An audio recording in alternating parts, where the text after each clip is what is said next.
Mr. Lewis. Mr. Garcia, come up, please, sir.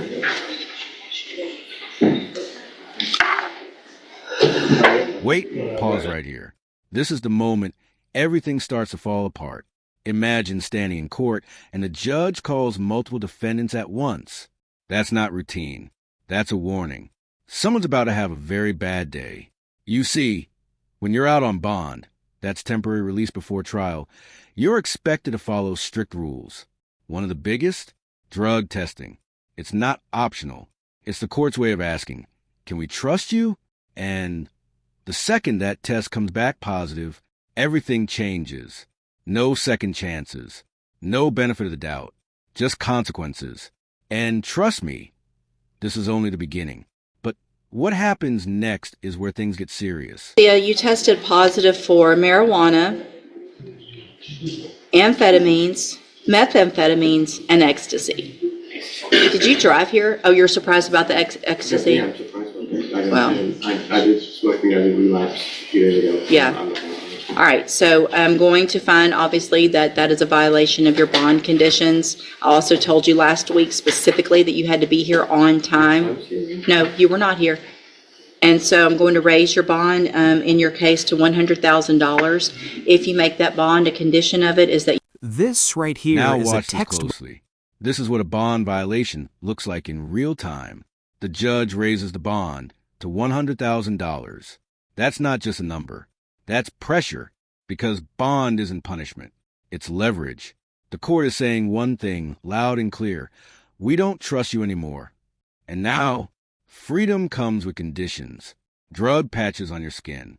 GPS tracking on your ankle. Restrictions on where you can go. You're out, but you're not really free. It's like walking outside with invisible chains. Let me ask you something. If you were in that position, could you even afford to walk out? Or would that number keep you locked inside? And this is where one small mistake turns into a bigger problem. Drug patch on at all times, that you also have a GPS monitoring device and remain in Jefferson County since you can't seem to get here on time. We'll figure that out. Talk to your attorney. You can go back with the bailiff. Himmler on Jason Harris.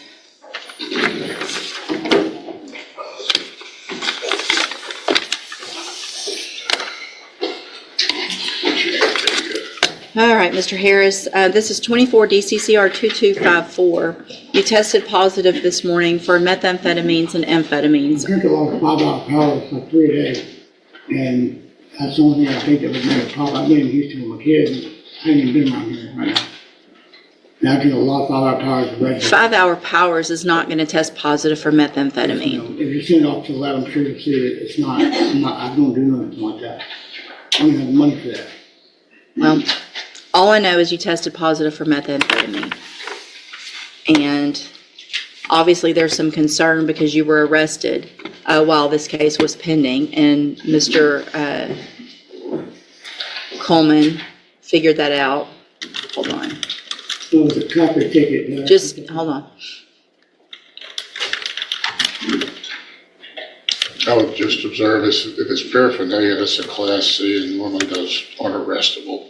I mean, it is an arrestable offense, but normally it's just a ticket. So jail or fine on the offense. Doesn't matter. If you're on bond for a felony, you shouldn't. I just asked you not to say anything else right now, okay? I'm just checking on something. Let her check. This is right.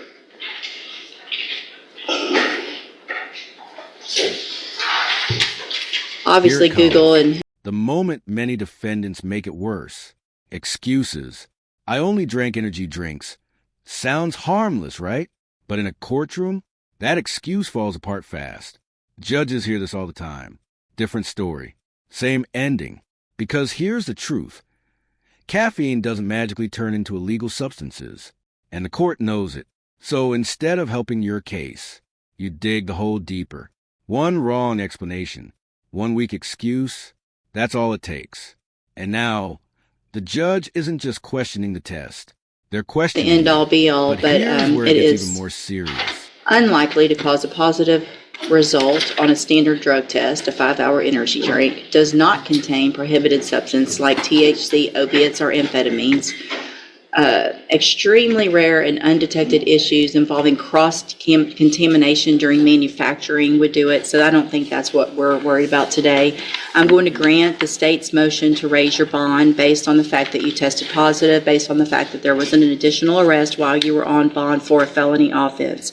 I'm raising your bond in your case. It's currently set at $30,000. I'm going to raise your bond to $75,000. Look at the pattern. I'm going to order Positive drug test, then a new arrest while already out on a felony bond. That combination, it's a disaster. Every single time. It leads to one thing, a bond increase. Not because the judge is angry, but because the risk just went up. This isn't about believing your story. It's about protecting the system. The court isn't asking, do we like this person? It's asking, can we trust him out here? And right now, the answer is no. So let me turn it on you. If you were the judge, would you take that risk, or would you lock it down? Because what comes next could decide someone's entire as a future. condition of that bond that you have a drug patch at all times, that you get it changed out as you're supposed to. Your case is still set for trial to begin with jury selection on Monday, and is everybody ready for that? Yes, Fred. State your name. All right, I'll number the case. If you're in custody, we'll have you brought over for trial. If you're not, then you can talk to Mr. Kimler this morning, okay? All right, you can go back with the bailiff. Mr. Kimler, on Brianna Clayton, you can come up, Ms. Clayton.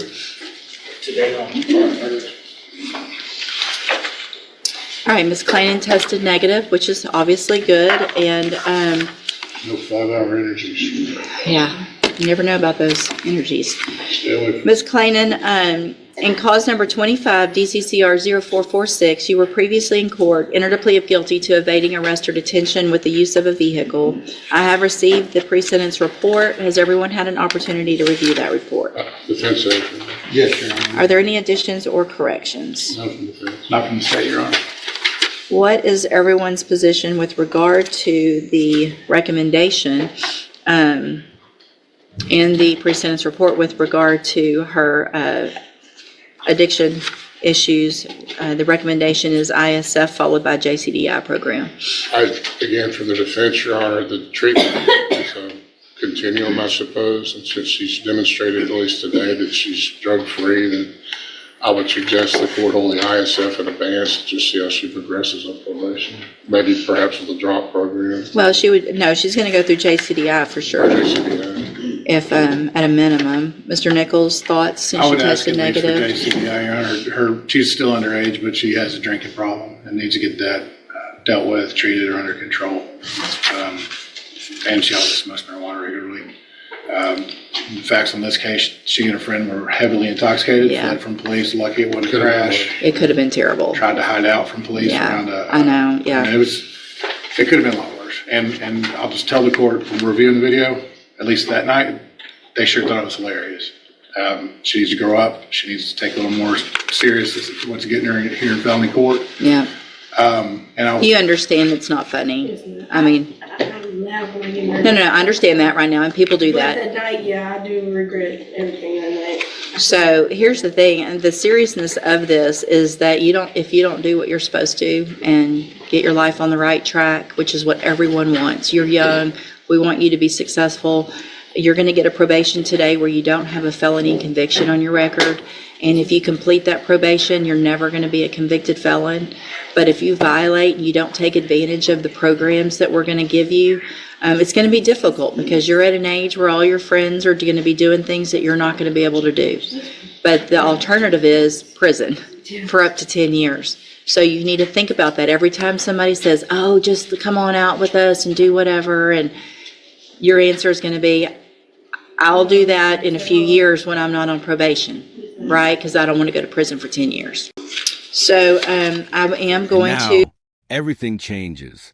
The tone, the energy, the reality. No jokes, no sarcasm, just truth. This is where the judge lays it out clearly. Probation, that means staying out of prison under strict rules, is not a free pass. It's a second chance. And second chances don't last forever. Mess it up, and you're not looking at months. You're looking at years, maybe even a decade. Let that sink in. One bad decision today could cost you 10 years of your life tomorrow. This isn't fear. This is reality. This is the moment where paths split. Grow up or lose everything.